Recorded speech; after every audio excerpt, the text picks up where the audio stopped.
Fury,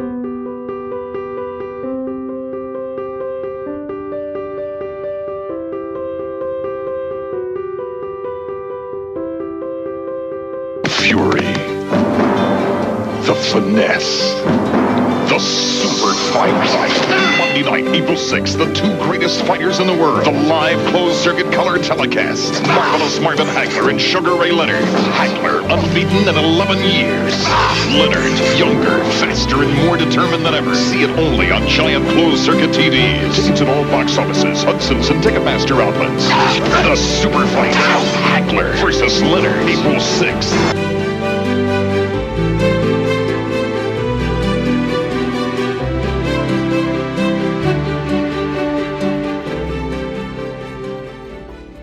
Ed, I want to start off with an interesting fact that I found out in my research for this fight. Hagler and Leonard both challenged for their first world title on the same card. Yeah. I didn't know that. I didn't know they were both in championship. They started their championships careers at the same time. I just assumed Hagler had been around longer, you know? So Hagler was fighting Vito on the firm Yeah. and a draw. So I think the rivalry started there because, for all accounts, Hagler got $40,000. You know, this is a guy with 40-odd fights, finally challenges for a world title, and he's not even the main event, and he's only getting $50,000. And then he sees this guy, you know, Sugar Ray Leonard, the opposite of everything he stands for, getting a couple of $100,000 in the main event as a challenger. So I think the seeds in Hagler started on that day, you know. So the thing is with that, the thing with that is the amateur system. You're actually not getting paid for getting beaten up. So when you get a pro like Hagler, sort of, you know, bitching about, "Oh, I've come up the hard way," well, have you really come up the hard way in that respect? Because you're fighting for money, and the other guy is getting punched in the face for free. That's a really good way of looking at it. Yeah, you know, because well, then you got Hagler's story where he said his first fight was $40. Yeah. You know, so. But how many amateurs go to the top and never become nothing? Like if you think some people could spend like 200 fights in the amateur code, and then turn pro and then lose a couple of pro fights and never be seen again, and they've basically got nothing out of the sport. I think we'll find if you turn. Yeah. We'll find we will find out at the end of this episode that Hagler just likes complaining about anything, you know. So you just killed one of his arguments with barely any thought. You're right. You know, he didn't have much of an extensive amateur career as Leonard, but he was getting paid. Leonard wasn't. I know people like Leonard had endorsements and stuff. So yeah, they were just taking one argument away from Hagler. Yeah, and it does work because obviously Mike Tyson didn't have, you know, the Olympic gold medal, and he did exceptionally well with the money, didn't he? So it blows the argument out the water about the amateur getting more than a pro. Because obviously Tyson was a pro and he turned pro early. But I think it's about the market as well, and if it's exciting or not exciting and stuff. So we're gonna jump ahead a couple of years. And we're gonna see Sugar Ray Leonard retire twice, and then we're gonna see Hagler during Ray Leonard's retirement finally come to the mainstream with a series of wins over Roberto Duran and more notably Thomas Hearns. So he beats Thomas Hearns, and suddenly Hagler, you know, up until he beat Thomas Hearns, Hagler was craving a Leonard fight because he thought that was the fight that would give him exposure. Thomas Hearns would end up being the one to give him the exposure he needed, and then suddenly Hagler lives in a world where he doesn't need a Leonard fight, but Leonard calls him out. So the fight is on. You know, we got this super fight. Leonard has been out of the ring for 4 or 5 years. He had that one bad fight. So yeah, it's a horrible fight, didn't he? With Kevin Howard, he got dropped in the fourth round, got up and rallied to stop him in round 9. But to be fair, Howard is a good fighter, and but Leonard did look below par. Yeah, and you gotta wonder why was it motivation? He was below par, or was it something else? It could be a multitude of things, just bad stylistic matchup. He underestimated the opponent, just thought he's going to roll him over. Regardless, Leonard scurries away, disappears. Hagler makes a name for himself. Now, in my opinion, 3 months or 4 months before the fight takes place is where the fight was won. At the negotiation table. That was where the fight that would happen, that was where it was won. And Leonard won the negotiations. Is that because he chose the 12-round distance and not only did ring? Yeah, not only did he choose the 12-round distance, he paid for it. He paid $1 million to Marvin Hagler for Hagler to ignore the last 3 rounds and just settle on and sanction the fight for 12 rounds. That decision proved so costly. Yeah, $1 million for your legacy. That's what that was cost. Because you can say what you want about the fight, right? You can say about whoever your guy who was going into that fight, you could make a reason for him to win, right? But coming out of that fight, the people who saw Hagler win say that Leonard was unfair in the negotiations. Leonard got the bigger ring, he got the shorter fight distance. But what they don't remember is Hagler agreed to all this. And Hagler, at that point in time, wasn't really interested in a Leonard fight. He had nothing to gain. He was 2 fights away from equaling the middleweight defense record. He didn't want to fight Leonard. Right? Yeah. So Leonard comes in, and he comes in with all his money. Hagler's already made his money. But he still accepts all these stipulations that Leonard's put in place.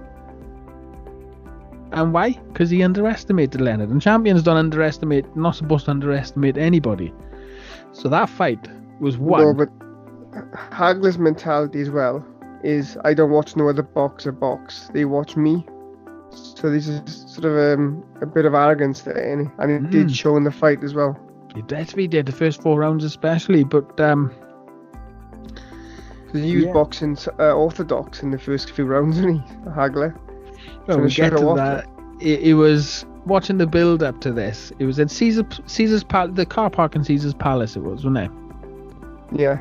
But what happened to fights being staged there? Remember in the 90s and 80s and 90s, they were always in the car park. I think Caesar's Palace was overtaken by other venues like the MGM Grand. I think. I don't think there's anything different because there's other fights after that one in the same venue. Yeah, because there's a lot of Don King cards within there, weren't they? Yeah, and I think it's down to the venues really, because obviously MGM Grand pays the big bucks now. I think there was another one where Holyfield Douglas fought. That was another big hotel complex, wasn't it? Was there? Well, Steve Wynn owned it, so I don't know what that was. I was watching them construct the ring. They got like a fast motion of them building the ring, and then they start cutting to all these like big out of town high road. It was a true mega fight, wasn't it? You had all these celebrities, but it was really very much a time of the 80s. Everybody had obviously just watched an episode of Miami Vice, so they turned up in their Lamborghinis with their shades on, their white suits, and all of them are just starting to pack in, and then you see it was women sort of ringside wearing all this glittery sort of proper 80s sort of style. I got caught up in it every time I watched that this week. I got so excited. It was like someone made a movie of the 80s because it was so cliche. It was a really mad time.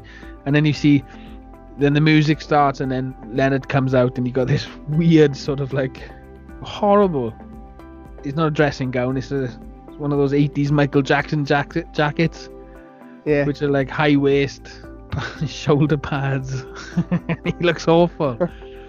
Yeah, it was. Nothing wrong with shoulder pads or glitter. I just loved. I loved all the build up. I loved Hagler's walk in, and then what I didn't realize, but my memory has added him, was it wasn't no Buffer or Jimmy Leonard Jr. doing the intros. It was just some boring, really boring, bland. Ladies and gentlemen, the super middleweight and the middleweight champion of the world, and it was like, oh, you just taking me out a bit. Yeah. I remember the guy. I think he'd done a lot of fights back in those days. I think he did. Did he do the Tyson, Burbick and Chavez fights? Oh, you must. I know the guy you're on about. But I just remembered the iconic ones, because Richard Steele, the picture was perfect. Richard Steele was waiting to get officiating, the celebrities in the background, the cameras, the lighting was perfect. And then this boring announcer comes in and says, "Ladies and gentlemen," and I was like, "Oh, Jesus Christ!" And then I like him. I think he's correct. No, rubbish. We'll have just played him in our intro now, and it doesn't feel big, anymore. There's no. And then the fight happens. So. Okay, let me ask you a question. Was it a bigger announcer before Buffer? They can't have been. They can't have been, but it shows how much Buffer and Leonard changed the game that all my boxing memories, I've got them announcing the fights. Even if they did or not. And it's better than the UK one at the time. You had "My lords, ladies and gentlemen." Oh my God, I'm so glad they stopped that. How many lords attending these fights? Enough for them to be called out at every fight. It was like, I never saw one monocle in the entire time we went watching boxing. Probably comes from the time when Jimmy Wilde used to fight with the Prince of Wales in the audience, wasn't it? Probably 100 years ago. Ladies, gentlemen, and wenches. Oh, great. And then the fight starts, Ed. So we're gonna go straight to the arguing part. Who won that fight? Who won that fight? I would like to say it was Hagler, but wrong. I begrudgingly say it might have been a narrow victory for Leonard because Hagler gave some rounds away. But the argument for me, back in the day, there was a British scoring system of half points, and if you scored on a half point system where the person who steals a round gets the half point victory, and the person who wins a round gets a point victory, I give it to Hagler by a narrow margin. Yeah, not gonna attack that as much as I thought I was going to. But like, if you scored other fights, like say Tyson Fury, Deontay Wilder, and you scored that, you get a lot more better sort of feel for the fight, and more accuracy, I think. But then again, you have to have fair judging. Yeah, people have trouble counting anyway. I think it's one of these fights that is impossible. It's impossible to fairly judge it because unless you were there, there is no way of. In my eyes, Leonard, I watched it 3 times this week. Leonard won twice, and then he drew somehow in one of them, right? And I think I was just trying to look at it from an Hagler point of view. But the fact remains that you listen to the commentary, right? They weren't commentating on the fight. Yeah, they were not commentating on any fight that was happening that I was watching. They were just amazed that Leonard was alive after every round. And that was almost winning him. So anyone who watched it live would have been influenced no matter what broadcast feed you watched it on. It's such a strange way. I tried watching it without the sound. And then I realized when I put the sound back on how loud Leonard's punches were. He was slapping. A lot of it was not like the Joe Calzaghe slapping, but that man knew what he was doing. He was studying. He had a game plan. They had to call. You can hear Dundee shouting 30 seconds left, and he would do his smacking him about, and he exposed Marvin Hagler for the age of Marvin Hagler. Not that 32 is a young age, isn't it? But the fighting age. Yeah. And it was I loved everything about Leonard's performance. The way he was almost trying to employ a no mass strategy where he was going to try and get Hagler to quit through rage or some kind. I'll go back to another story you're interested in now. I read in the Ring magazine, or it might be in KO magazine back in the day. And Leonard apparently wanted to go toe-to-toe with Hagler like Hearns did in the beginning. But then he got dropped by his sparring partner, Quincy Taylor, who went on to win the WBC middleweight title. Oh, I wonder if there's any truth to that then. Leonard's a mad bastard. So, and of course, if you get dropped by a normal middleweight like that, normal powered middleweight, you're going to think, I better change my tactics. And that's where the tactics come from, apparently. It's I loved it. I hadn't watched it in its entirety till the night it was, because remember when we were in our country we'd have it the night after, wouldn't we? Yeah. Yeah, so I watched it that night. I watched it. Another small story about Leonard. Apparently, him and Hagler became Leonard purposely struck up a friendship a couple of years before. They're sort of opening up these like supermarkets or whatever they're doing, and had a bit of a friendship going. And of course, when he turned and challenged Hagler, then Hagler got really bitter and nasty about it because he never liked to have a friend as a foe, like. It seems like Leonard trolled him for about 11 years. From the day they both fought for world titles on the same card, Leonard must have known they paths were going to collide, and he'd need every advantage he could, So he possibly, but then when Hagler had his draw with a veto on the Ferro, maybe he might have thought, well, he's off the radar for the time being. Yeah, Leonard did other things but they were talking about a Leonard fight after the Hearns fight, weren't they? They're talking about a Hagler fight. The talk had started really early. Yeah. So whereas Hagler went on and Hagler went on. I got a book here somewhere which obviously was dated in around 1984, saying the fight of the century would have been Hagler versus Leonard if Leonard hadn't retired. That was in the book. So they believed at the time he was never going to happen. And but after the Duran fought Hagler, apparently Duran leaned over to the ropes and said to Leonard, "You can win this." And then probably might have spat in his given him face. an idea. Yeah, and when I go back, it's 32 years ago this week, but when I remember back, Hagler in my mind was the older man, and yet they were only 2 years apart. He was rumoured to be around about 35 though, I think. Was he? So I don't know if he said 32, but it's like a lot of guys of that sort of era, they used to say I'd take a few years off, like, I mean, the mileage on him was ridiculous, and you had the. It was.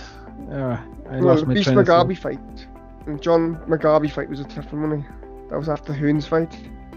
Yeah. I mean. And again, Leonard saw in that fight. He said that Mugabe made him miss, but he didn't make him pay. So, yeah. You see a cut to the shot as the fight ends with Mugabe. they pan the camera and Leonard's looking at Hagler like a hungry kid would be looking at a KFC. Yeah. You're like, oh my god. And don't forget as well, the other advantage, I don't know if Hagler would have made a difference, but on the day weigh-ins was back then as well. Yeah, it was 10 hours before the fight. I think that's a more fair thing to do, isn't it? Yeah, it is, but I put that in my notes. I was very shocked to find that they weighed in like at 10 hours before they were due to walk in. Yeah. So yeah, you got middleweights fighting middleweights, but Leonard never looked smaller, did he? No. They looked equally the same size. I mean, he had a full 6 years to grow into that weight, didn't he? Oh yeah, of course he has. Yeah, if they'd have fought when they originally thought they were going to fight, he would have looked smaller because he was coming up 2 weight classes then, wasn't he? Yeah, 150 for Kevin Howard in 1984. So 3 years later, he was 158. So obviously putting on 8 pounds. It's not a lot of weight, really, is it? Yeah. So obviously we get a decision and it doesn't go Hagler's way, and then we don't see Hagler in the ring again. The rumor is that he never even put on a pair of boxing gloves again because he was so disgusted. My argument is different to that. I think Hagler knew he lost, right? And it started with that little dance he done at the end. He's doing this jive dance, and he's that false smile that people do when they're trying to cover up something. Well, Hagler was doing that to his corner work. He was like high-fiving people, and if you watch him, he's dancing for a solid 90 seconds, right? And he's doing this like weird body popping sort of thing. Now, that was totally out of character, right? He was peacock. Yeah. And I think he was done as well do you know when you think back the referee, and I think when Ray Leonard sort of threw the bowler punch, could have been argued it was a low blow. Steele didn't say keep him up that much. There was no admonishing, and like Leonard did a lot of running in the last couple of rounds, like round 12. But he knew he lost, though. You can say Hagler, I think, was trying to play along, wasn't he, like you said? Yeah, but after the fight is over, after the fight was over, he's still doing that peacocking where Leonard is up on the ropes and he's going, yeah, you know, and Hagler's doing all this. It just come across as false, right? And then you get the fact that his excuse was, he said, well, he didn't do enough to beat me. So that there in itself is Hagler saying, I didn't do enough either, but he should have done a little bit more than my not enough. And then then the fight, the rematch never happened. And you see Leonard talking 3-4 years ago. He said we offered him a rematch. He said we offered him a rematch, and he started saying, he disappeared to Italy saying that I was hard to negotiate with. He said, but it wasn't as hard as it was the first time, and he took that fight. And I think Hagler had enough of boxing, you know. And if you're going to go out, you can go out with some controversy where you split the marketplace with 50% thinking you won, 50% think you lost. And I think deep down he can live with that, because to come back and have that rematch with Leonard and then lose definitively, which he probably would have, because Leonard would have shaken off a little bit more ring rust. Hagler's got older, another training camp to go through. He couldn't handle his legacy couldn't handle this, a clear decision loss to him. So I think Hagler, he kept this narrative going about I was robbed, he didn't do enough, he didn't box me, and I think in the press we didn't see a rematch offered. Like Hagler was in the Ring magazine saying he wanted the rematch, but Leonard didn't seem to offer it publicly. He's saying he offered it before, but it didn't seem like it was offered. You guarantee that there was an offer. I believe Leonard. Yeah, the offer was there definitely 3 years later, but then that was 3 years later. But whether it was an immediate rematch mooted, I don't think it was. No, maybe not immediate, but I think within a year, Leonard seems to think that. I mean, it didn't take long for Hagler to have sticks and go. Now Hagler. No. You know, and I think the stuff Hagler agreed to in the first fight, because he underestimated Leonard. He would have, if he truly thought, because Hagler said he's walking away because Leonard was giving him ridiculous offers for a rematch, right? If you're that confident and you're that hurt by, you're that hurt by the result, you take whatever you get because you're convinced you'll stop him. Yeah. And Hagler didn't chase it. He left the country and never thought about boxing. I think it was his retirement plan. He just got out of there. He got jaded with boxing. He knew he lost, couldn't risk the effect of a second loss, so it was easier just to. But what a perfect way to retire. You know, he kept his legacy intact. His aura remained the same. I think he gave a deadline, didn't he, for the rematch? I think it was he wanted a 3-month negotiation thing. And I think it didn't come within the 3 months. I think it came afterwards. And I think by that time, then he'd lost interest. I think. Yeah, well, I would set that. I would set, if I was Hagler, I would have set an unrealistic deadline for negotiations. Yeah, you know, because that's why the Donnie Lalonde fight came later. I think Hagler knew he lost, and he just didn't have a good enough reason as an excuse. Yeah. And then everyone started taking his side, so he was like, okay, I'll just further this, and then I didn't really lose. You know, only half the population thought I lost. That's all. The other half thought I won. Yeah. It reminded me of the Timothy Bradley nonsense with Manny Pacquiao, and he lost all 3 fights to Pacquiao, didn't he? I actually watched it with my brother-in-law, the first one, and he said, "Oh, Pacquiao hammered him." I said, "Yeah, he hammered him the rounds he won, but he took his foot off the gas in the rounds he didn't, and those add up." So I had scored a draw, and I remember before the decision came out, I said to Andrew, my brother-in-law, I said, Pacquiao's in danger of losing beer, and he said, how? He battered the hell out of him. He Bambi-legged him multiple times. I said, yeah, but he took rounds off. See, but that's where the scoring is not good. Like I said years ago with the half-point system, you would have had more accuracy because you'd have given Pacquiao a full point for battering him, and then Bradley an half a point for stealing around, you know? Either way, I would suggest go back to any one of these fights and do that sort of scoring. See what you come up with. It could be any fight. It could be Wilder, Tyson, Fury. It could be Hagler, Leonard, anyone. But have a look at that. Have a look into that. See if you can pick a fight at some point and score it that way. Because you were a big Hagler fan, weren't you? Was it you? Yeah. worried. I was like an anorak. When he lost, I thought I'd watch the fight again and count them and do a punch count. And I did have Hagler sort of winning because some of the rounds which are close, I suppose I scored even. But it was one of those fights where you, like today though, if you had sort of reversed it round, you know, made Hagler the underdog, like in 3-year layoff, you would have probably thought he had a good performance as well, wouldn't you? Yeah, exactly. I think you hit the nail on the head there. I think whoever went into that fight coming from a 5-year ring loss, you know, who hadn't boxed for 5 years, was gonna get the vote because he was heroic. Hagler was just doing what he's supposed to do, and then this guy you never know. You know, Sugar Ray Leonard was always going to win the decision if he got there, if he got to the end. You know, it's a weird one, because even in the first 4 rounds where they say, oh, Leonard swept it, I read about it first this week before I thought I'd watch it, right? So I thought I'd read about it, and they said, well, Leonard blitzed to a 4-round lead. When I watched that, every time I watched it this week, it wasn't a blitz to a 4-round. They were 4 close rounds. And Hagler was doing this nonsense, you know, orthodox stance, and he was still maybe just edging the rounds lost, but I could have comfortably given 1 or 2 of the first 4 rounds to Hagler. I gave Hagler round 4, I did. Yeah, they weren't swept, were they? He weren't. Yeah. It was controversial, to say the least.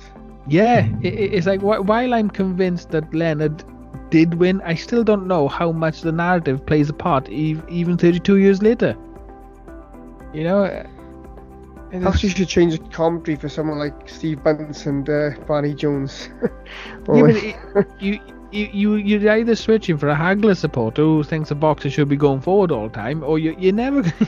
And watching it in silence, you need to hear the sound of the punches. There's no way in this day and age to unbiasedly watch this fight. Yeah, because you got 2 polar opposite styles as well. Yeah, it's whatever you wake up. I might wake up today and think I prefer aggression fighting, or I might wake up tomorrow and say no, I think it's ring generalship. Not even I can stay consistent on this fight, and I've only got myself to convince. Yeah, what an amazing fight. You know, this is a weekly thing for us to talk about. What an amazing week to start. What an amazing fight to start on, where even to this day you got a gut feeling who you think you won, but I know that could change next year. I might think Hagler won it. Yeah, weird. It's a classic example of a super fight, and although it's been eclipsed since then with bigger numbers by other fights, and probably more global fights like Pacquiao Mayweather, you still got what you paid for in this fight. Well, I was trying to think of the equivalent. Would it be the equivalent of... What would it be equivalent to? So Mayweather's like 2 to 3 years removed from his boxing career, so it'd be him moving up to travel, say Triple G beat Alvarez. It'd be the same sort of... same setup. Mayweather came from super featherweight, didn't he? So he's already gone up a few divisions. Yeah, there's you're probably looking at, I don't know, like an Errol Spence fighting the next dominant middleweight. If Errol Spence retires for 5 years, and then comes back, not many people can do that. So I mean, what an amazing story! We're never going to see a build-up, perfect circumstance. It was just crazy. It was. How dare Sugar Ray Leonard, after being out for 5 years, having one fight in that meantime, looking like shit, challenging in Hagler, and the fight getting made on his terms. Yeah. On top of that, you got to question the governing bodies allowing it, because... Well, it was only WBC sanctioned it. It was only for the WBC title, but we know Sullivan's not going to turn that down. Yeah, he'll put anybody in with anybody, wouldn't he, for the money? Yeah, even his son would let Sugar Ray Leonard fight for a I reckon belt now. If someone like I don't know, Leon Spinks came back now wanted a title fight, he'd probably say, yeah, go on. Yeah, you look at it from the WBC. That's just how corrupt the WBC were, right? They got a long-standing champion, and he says, "I want to fight a guy who's never fought at my weight before." And not only that, hasn't fought in 5 years, and we're like, we'll sanction it. What's our cut? Yeah. Yeah, Because the other contenders, the other contenders would have been a bit miffed as well when they not having a chance. Like Harold Graham was one. Obviously, Sambu Kalambe fought for the title. Mike McCallum would have come up a weight. Yeah. Michael Nunn, Michael Elajide, and Frank Tate. Because any one of those guys. Well, my memory was that fight was for the undisputed title. So in my research this week, I was surprised to see that. It was in a way. Yeah, it definitely was, but it was. Only the WBA and IBF existed as well, but they were vacant at the time because I think that the title was vacated in order to fight Leonard. Yeah, that's my understanding of it. Yeah. Yeah. So he was undisputed because nobody else was champion. But it was. I just remember seeing 3 belts, but I've obviously added that in hindsight, you know. Yeah. So have you got anything else to say? I think I proved to you that Hagler lost. You were wrong, and I'm right. So and I say I'm right. If I use the old British scoring and have a close round scored as a close round half point, but they were. It's horses for courses. And that concludes our first ever fight from the past, isn't it? One of the quotes from Leonard used to try and wind Hagler up after he retired. As Hagler, when he got into his Italian filmmaking, he said, "I can't see Hagler playing a love scene." Just to wind the guy up a bit more. Like, he's a dick. Like, just leave it go, Leonard. You ruined this guy's life. You ruined him, and you're still having digs all these years later. And this guy thought you were his friend. Yeah, that's the sad part. I think when Hagler takes you as a friend, I think you're a friend or a foe. Either he's black and white, and you get that impression with Hagler. He's a friend for life. Where you get the impression with Leonard that he's no one's friend. he's just Leonard's friend. He's just after number one. So he just looks in the mirror and he says, "I'm my own friend." He's a crazy man. I honestly think he's a crazy man. Yeah, brilliant. I really enjoyed this episode. So, and what's good about these two now? They both sort of fit and healthy and still, being good ambassadors for boxing. So good for them. Yeah, and Leonard still got. I seen him interviewed 2-3 years ago. He still got that cheesy grin when Hagler's name comes up, and he digs it in a little bit. He's still trolling him after all these years. He's a awesome guy. I just, I love Leonard. Like I love Hagler. A recommendation for a Leonard interview, and is go on YouTube and have a look at Hugh McIlvanney interviewing Sugar Ray Leonard. So the late Hugh McIlvanney. He died a couple of months ago. The late Hugh McIlvanney. Yeah. That's a really good writer he was. Right, so that wraps us up for this week's episode. We'll see you all again next week with another blast from the past and another prospect of the week. And obviously, we're going to wrap up the news and the reviews and the fights ahead.